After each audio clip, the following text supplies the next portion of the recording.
Ginisa ni Quad Committee Co-Chair Benny Abante si Cassandra Leong, ang isa sa incorporator ng Whirlwind Corporation at authorized representative ng Lucky South 99 na sangkot siya sa operasyon ng Pogo. Hindi tinantanan ni Abante si Ong hanggang sa umamin ito na ang lisensyang nilakad niya sa PAGCOR ay para sa operasyon ng Pogo ng Lucky South 90. Narito at panuurin.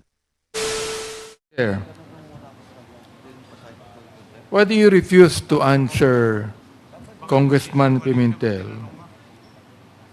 when he asked you about your schooling? Mr. Chair, hindi Why? hindi po kasi ako nakapagtapos. Hindi naman nakakahiya, hindi ka nakapagtapos eh. Gusto lang namin malaman kung saan ka nag-aral. Yun naman ang tanong, di ba? Hindi naman tinanong na kung Yes saan po. ka nagtapos. Ang kitatanong natin, kung saan ka nag-aral. Oh, pwede ba sagutin mo yun? Mr. Chair, marami po akong school na pinag-aralan po. Wala kang school na pinag-aralan o doon ka nag-aral sa China, hindi sa Manila? Kick-out student po ako. Kick out ka. Magaling. I mean, ngayon lang ako nakakita ng hindi nag-aral at kick out na magaling sumagot sa hearing na ito. Ang mga kausap mo, mga congressman, pero ang galing mong sumagot, ang galing mo kami paikutin dito. Ngayon lang ako nakakita, Mr. Chair, ng isang babaeng 24 years old na walang pinag-aralan, drop out, na nakakasagot ng kanyang klaseng sagot sa hearing na ito. Pakisagot mo nga, Miss Casyong.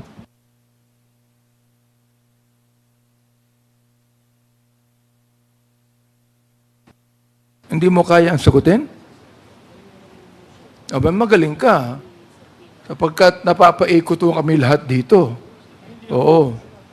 O, siguro mamaya, si Congressman Romy ako magtatanong sa iyo. Pero ito, sabihin ko kaya na pa ako nakikinig Mr. Chair O, at nakikita ko na marunong ka May alam ka. Edukado ka. And you tell me now, you are refusing to answer the question of Congressman Pimentel on where you studied? Hindi naman namin tinatanong kung anong antas ng pinag-aralan mo Oo. Ang tinatanong, hindi ka ba nag-aral ng elementary? Let me ask you.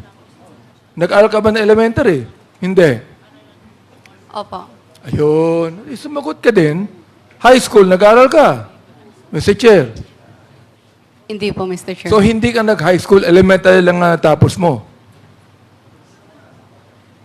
Elementary lang.